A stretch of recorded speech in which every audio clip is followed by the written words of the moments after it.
So the question I have is, if leadership actually listened, whether it's a GM, service manager, CEO, and you guys could tell them to pick one thing that would make the biggest difference, and you can only pick one, what would it be? When when Jim Farley said exactly what he said, and sometimes we do make mistakes even on social media, or we're saying things that we don't know, like the full information, the full breakdown. Maybe we're giving the wrong information. Even when we do that, those little mistakes generate change. That would be the one thing that I'm going to focus on with leadership and understanding. If it was the one thing that I'm going to focus on and explain to them how to make this system work, this is how I'm going to do it. And this is how I'm going to teach them and show them how we're going to do everything to have employee retention, work on the shop culture, and it dies down. Because basically everything that the manufacturer sets the warranty labor times, that is between between the manufacturer and the dealer, and has nothing to do between the dealer and the technician.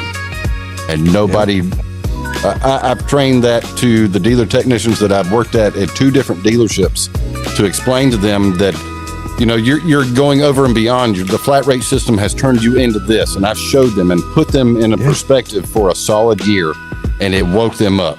I put them all one morning coming in. I'm like, what did we learn in the last year? And put them into a perspective of where things are in the industry. And every one of them just wanted to fall on the floor. Yeah. And it would make sense. And I've tried to train that to the management, tried to pull the leadership into it, because they're not leading. Somebody has to do it. So there's just so much talk about flat rate. I think the question is, if flat rate was never meant to be a pay plan, what do you think a fair pay plan for the system would be? We're either dealing with the level of how to fix the flat rate system. I'm like, this is the sign of where we're getting the apprentices, the lower level, that are getting into the industry, that we're teaching and training. We're also using a master tech, somebody that's proficient to do that.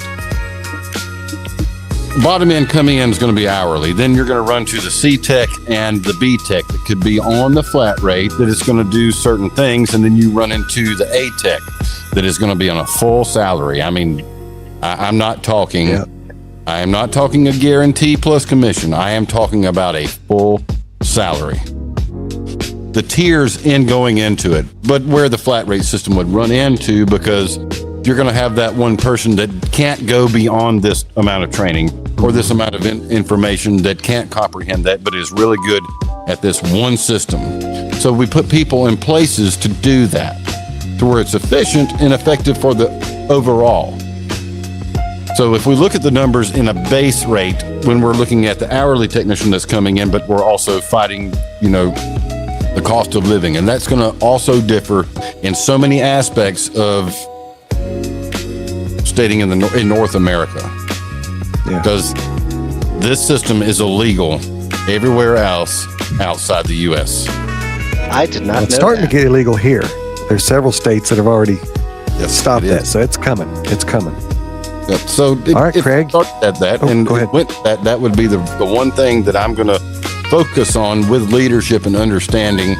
If it was the one thing that I'm going to focus on and explain to them how to make this system work, this is how I'm going to do it. And this is how I'm going to teach them and show them how we're going to do everything to have employee retention, work on the shop culture, and it dies down.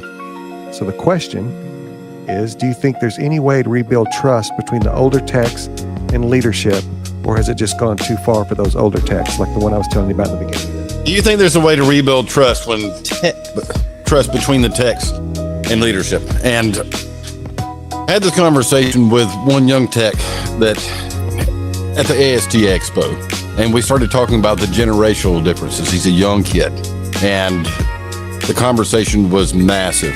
Just leaving the convention center and going back over to the hotel, and I just happened to be introduced into a conversation, and how deep he was, like, trying to explain his passion. I'm like, I've not seen something like this so bad. So then we started talking about the generational differences, even in the podcast, that there's going to be how to bring, so rebuilding the trust. I'm trying to stay on point with this. So rebuilding the trust. How do you get an older technician that's been in the industry, burnt into things, and then trying to tell the younger generation that it's still a good thing to get into. But I feel like that subject just went off to the left when we started that. So I'm trying to bring this back into exactly what it is. We're rebuilding the trust between the technician and leadership. Brandon, if I can interject real quick, I think this is the problem. Is the question is towards rebuilding trust between the leadership and the people to keep the people in. I don't think it's a trust issue. I don't think it's a trust with leadership issue. I think that guy worked at a bad place, and that's why toolboxes have wheels. And the problem here is that there's not enough good shops out there to wheel your toolbox to. It's an all-around industry problem more than a trust issue to me. Well, a portion of that I'm going to say yes, because that even happened even at the dealer that I was at. And when Toby went, those that don't know, well, I'll just leave that out, but you guys will know. When Toby came into being the service advisor, I found out more things that were wrong.